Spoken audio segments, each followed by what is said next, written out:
Saudi Darul हुकूमत Riyadh में अमरीकी सिफारतखाने पर ड्रोन हमले के बाद 2 धमाके। ड्रोन टकराने के बाद सिफारतखाने में आग लग गई। सिफारतकारों की रिहाइशगाहों में धुएं के बादल देखे गए। सऊदी हुकाम के मुताबिक इमारत को जुज़वी नुकसान पहुंचा, कोई हलाकत नहीं हुई।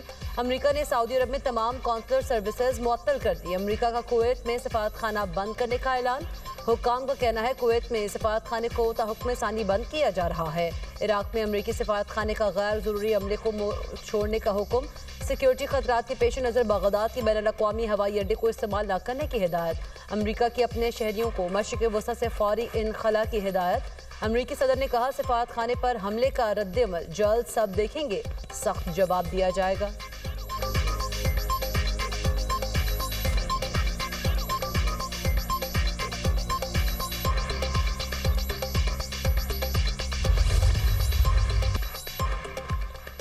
अमरीका, इसराइल और ईरान के दरमियान जंग। अमरीका के 3 जंगी तैयारे कुवैत में गिरकर तबाह होने की तस्दीक। जंग में 6 अमरीकी फौजी मारे गए।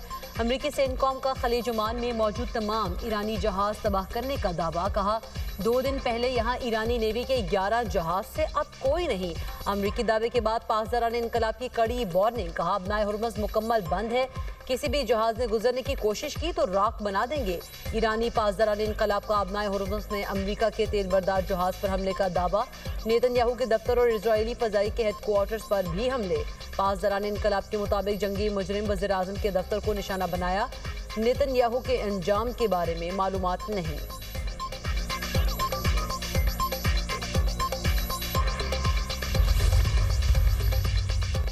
जौहरी मुआहदा खत्म न किया होता तो ईरान 3 साल कबल एटमी हथियार हासिल कर लेता। साबिक सदर बराक ओबामा के दौर में तय पाने वाला मुआहदा इंतहाई खतरनाक था। अमरीकी सदर ट्रंप ने कहा है कि ईरान जौहरी मुआहदा आलमी सलामती के लिए बड़ा खतरा था। मुआहदा बरकरार रहना तो दुनिया की सूरत हाल बिल्कुल मुख्तलिफ होती।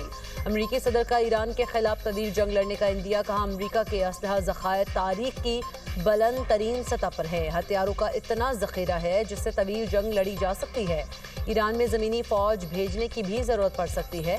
ईरान पर आसानी से गालिब आ जाएंगे, यकीनी बनाना चाहते हैं ईरान कभी जौहरी हथियार हासिल न कर सके।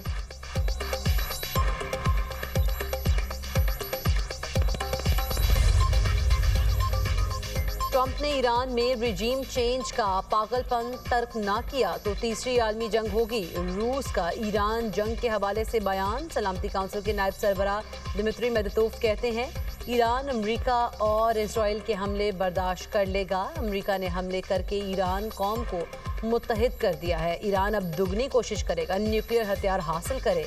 ईरान जंग से अमरीका और इसराइल ने अपने शहरियों को ज़्यादा खतरे से दोचार किया।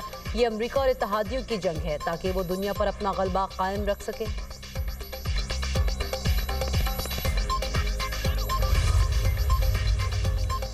ईरान ने लंबी जंग की तैयारी कर रखी है। सेक्रेटरी जनरल ईरानी नेशनल सिक्योरिटी काउंसिल अली लारेजानी कहते हैं दुश्मन को अंदाजे लगाने की गलती पर पछताना होगा। अपनी 6000 साल तहजीब का दिफा करेंगे, कीमत कुछ भी हो। 300 साल की तरह इस बार भी जंग में पहल हमने नहीं की।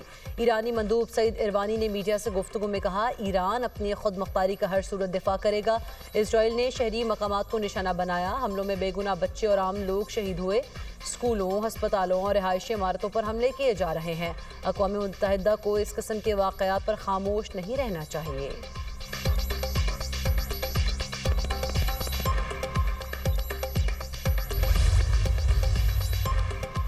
ईरान पर सख्त तरीन हमले होना अभी बाकी हैं। उम्मीद है ईरानी अवाम हुकूमत का तख्ता उल्ट देंगे। अमरीकी वज़ीर ख़ारिजा मार्को रूबियो की मीडिया से गुफ्तगू। कहा ईरान में ज़मीनी अफवाज दाखिल करने की तैयारी नहीं की। ईरान को मज़ीद वक्त दिया तो ये मजबूत होगा। हमले का मकसद ईरान की बैलिस्टिक मिसाइल की सलाहियत को तबाह करना है। ईरान जैसे मुल्क के पास मिसाइल टेक्नोलॉजी नहीं होनी चाहिए। अमरीका जानबूझकर किसी स्कूल को निशाना नहीं बनाएगा। यकीनी बनाना था ईरान के पास जौहरी हथियार ना हो।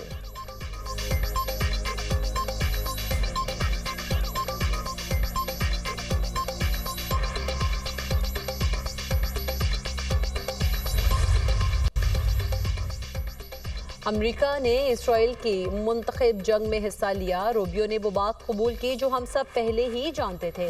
ईरानी वज़ीर ख़ारिजा अब्बास अराग़ची का मार्को रूबियो के बयान पर रद्द-ए-अमल। कहा ईरान में अमवात का ज़िम्मेदार अमरीका और इसराइल है। अमरीकी अवाम बेहतर हुक्मरानी के मुस्तहिक उन्हें अपना मुल्क वापस लेना चाहिए। अमेरिका ने मुज़ाकरात के बीच ईरान पर हमला करके सिफारतकारी को धोखा दिया है। ईरानी वज़ीर ख़ारिजा ने शहीद स्कूल की बच्चियों की कब्रों की तस्वीर भी एक्स पर शेयर कर दी। लिखा, ये वो रेस्क्यू है जिसका ट्रंप ने ईरानी अवाम से वादा किया था। गाजा से मनाब तक बेगुनाहों को सदमोहरी से कत्ल किया गया।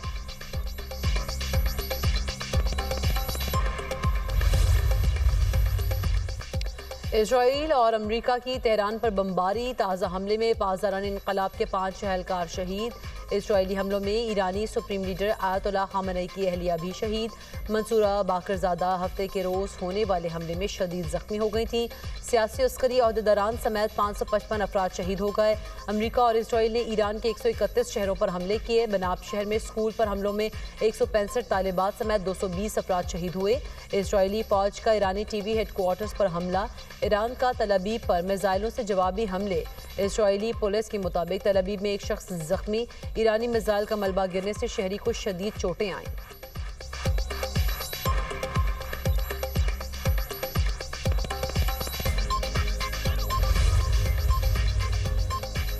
पाकिस्तान स्टॉक मार्केट में तेजी। 1700 से ज्यादा पॉइंट्स का इजाफा रिकॉर्ड। एशियन स्टॉक मार्केट्स में कारोबारी हफ्ते के दूसरे रोज भी मंदी। जापानी स्टॉक मार्केट्स में 327 पॉइंट्स कमी के साथ कारोबार का आगाज। जनूबी कोरियन स्टॉक मार्केट 1.26% गिर गई। हांगकांग स्टॉक मार्केट का इंडेक्स 2% गिर गया। उधर इंटरनेशनल मार्केट में तेल की कीमतें बरकरार। कतर एनर्जी की जानिब से पैदावार बंद करने पर कुदरती गैस की कीमतें बढ़ गई। कतर एनर्जी ने तनसीबात पर हमलों के बाद पैदावार बंद की।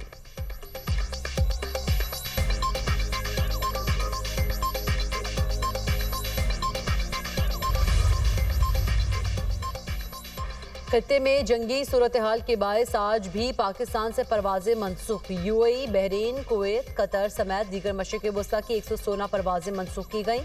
कराची, इस्लामाबाद, लाहौर और दीगर एयरपोर्ट से परवाजें रवाना नहीं हो सकेंगी। मशरिक़ वस्ता के 8 मुल्कों की भी फ़ज़ाई हुदूद और फ़्लाइट ऑपरेशंस बंद। एविएशन ज़राए के मुताबिक आज 1300 परवाजें मनसूख की गईं।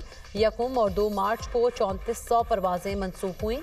अब तक मशरिक़ वस्ता के 7 एयरपोर्ट्स पर 9500 परवाजें मनसूख हो चुकी हैं। दुबई, दोहा, शारजा, अबूधाबी, बहरीन, कुवैत और अल मखदूम एयरपोर्ट्स ज़्यादा मुतासिर हुए।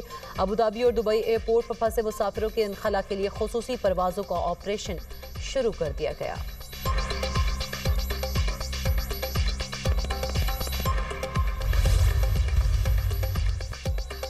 सेक्रेटरी जनरल अक़वाम मुत्तहिदा एंटोनियो गुतेरेस का ईरान और मशरिक़ वस्ता की बिगड़ती सूरत हाल पर इज़हार तशवीश। तर्जुमान ने कहा, इलाकाई कशीदगी कम की जाए, फौरी जंगबंदी और बमानी मुज़ाकरात होने चाहिए। खित्ते में अमन का रास्ता फौरी तलाश करना बहुत ज़रूरी है।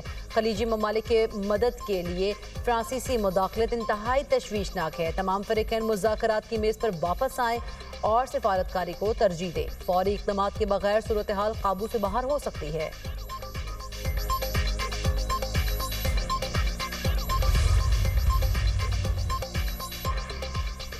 कतर ने ईरानी हमलों पर अक़वाम मुत्तहिदा और सलामती काउंसिल को ख़त लिख दिया। ख़त में कहा गया है कि ईरान के हमले खित्ते की सलामती और इस्तेहकाम के लिए ख़तरा है। अमरीकी और इजरायली हमलों के बाद ईरान ने कतर पर दर्जनों मिसाइल और ड्रोन फायर किए। 2 मिसाइल अमरीकी अल-उदैद एयरबेस तक पहुंचने में कामयाब रहे। ईरानी हमले शहरी इलाकों पर भी हुए। तमाम फ़रीक़ैन कशीदगी रोकें और मुज़ाकरात की मेज़ पर वापस आएँ। अक़वाम मुत्तहिदा में कतरी मुस्तक़िल मंदूब आली अहमद बिन सैफ अस्सानी ने ख़ुतूत लिखे।